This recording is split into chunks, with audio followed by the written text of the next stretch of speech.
In this video, we're going to look at really quick at how we put scores in for the learner profile and how we print an individual student's learner profile. To begin with, if you're a 1st through 5th grade teacher, make sure you're in the main schedule. If you're kindergarten, make sure you have your appropriate schedule, whichever one that is. And then the next part is make sure in your section you're in your AM attendance course. These learner profiles are housed in the AM attendance course. These are separate from your progress reports, your ELA and your math. So these are two different things. So make sure you're in your AM attendance because that's the only place you can get to the learner profile at. Once we're there, we're going to come over to our index menu. We're going to go to instruction and then down to grading by task. In grading by task, all we're going to do is put in these essential final scores. We're not putting in any assignments or anything like that. We're just giving a score, and this is what's going to be posted on the learner profile. This should look familiar to many of our kindergarten and through 3rd grade teachers because this is the way a lot of you would post your OG and S scores in the previous report card. As we open up to this yellow page right here, you're going to see a drop-down area that says select a task. So when we hit the drop-down arrow, you'll see the learner profile task. When you first scroll through this, I know it looks like a lot, but let's look at what we're looking at here.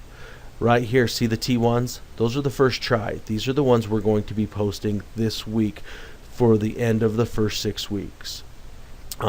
These learner profiles are posted at what used to be the midterms for us. So the end of the first 6 weeks, the third 6 weeks, and the 5th 6 weeks are when we're posting these learner profiles. As we scroll down, you'll see the T1s. Notice how they changed to T2. These are where we'll go for the second try or the third 6 weeks when we're posting those behaviors. And then T3, this is the ones we'll click on when we're going to the 5th 6 weeks when we're posting that third try one there. So just notice the different areas. There are 21 different categories we need to put scores in. I know it sounds like a lot, but as we're going through with this fill all function, you'll see how quickly this goes. I want to raise your awareness. There are 3 sections in each one of these. As we look here, the first section is engaged learner.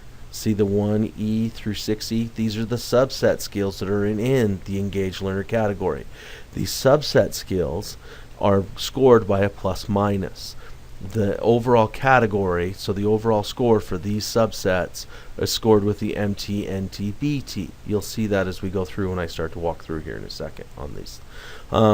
You'll notice also that our first category is engaged learner, our second category is responsible learner, and our third category is skilled learner. So those are the 3 areas in their subsets. As we click on our first one right here, applies learning. When you come into the subset skill, you'll see here that I have my student list below, and I have this gray box up here on the top. This gray box is the fill all box. So I can quickly go through and give everybody a score and then go back and change just a few students who need to be changed. So we're going to begin by giving everybody a plus in this subset skill. So I click plus, I click score because I want to select items to fill, which is the score. I'm going to fill all scores with a plus, and then I have the choice between fill empty and fill all. Since I have nothing in, I'm going to hit fill all right now. So now you can see below all my student scores have filled with pluses. Then I'm just going to go down and change the individual students who need their scores changed. Just change it to a plus, and then I'm going to give them a comment of something or whatever it needs to be why I'm giving the student a minus. What's nice about this comment box right here is you have the control of typing in whatever comment you want. Also what's nice about that is you could have a Word document that you created off to the side with different phrases or statements in there. You could copy from the Word document and paste into this comment box also. One other thing you can do with the comment section, you have the fill function just like you did on your scores. So I could go up here and get everybody a blanket comment if I wanted to, and just like I did on fill scores, instead of checking scores, I'm going to fill comments. And this time, notice I have a comment in here. I'm not going to hit fill all because if I hit fill all, it'll replace this comment with the one up here in the fill all box. So I'm just going to fill empty. So this fills all the empty scores, and now you can see the one I made beforehand, it's still there, and then everybody else who had a blank comment box, it gave them the comment. So that's pretty much how you fill scores and fill comments. Before you leave this page, it's vitally important that you click save, because you can leave this page without it telling you anything and you can lose what you put in there. So make sure you're always clicking save as you leave. Okay, or when you finish putting scores in, click save. Watch this right here. I don't want to save this page, but watch when I click over here on grading by task again. It never tells me anything. It just goes back. So if I look at applied learning, everything there that I just did is gone. So make sure you click save. Next thing I want to show you is that was the subset skills. Let's look at the overall skill for these subset skills. So engaged learner is the overall skill. So as we come into engaged learner, the only thing that's different here than we saw with the applied learning is, instead of having plus minus, I have the MT, NT, BT. Just like the plus minus, I'm going to give all students the benefit of the doubt, give them all an MT to begin with, hit fill all scores, and I'm going to fill all, and then I'm just going to go to those few students who need their scores changed and change it to the appropriate score and give them a comment in their comment box.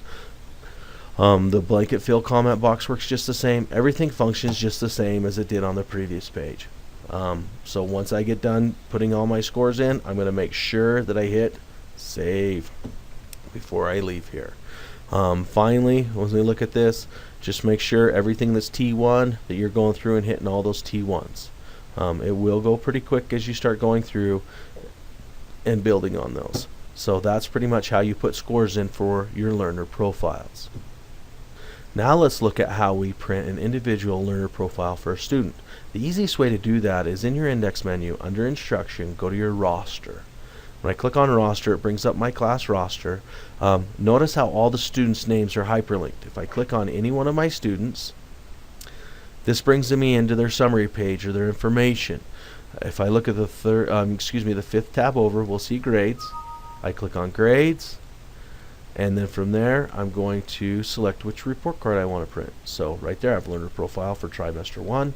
I click on that, and then there's the PDF, and I just hit the print function of this PDF reader and it would print out the report card for that student, or the learner profile for that student.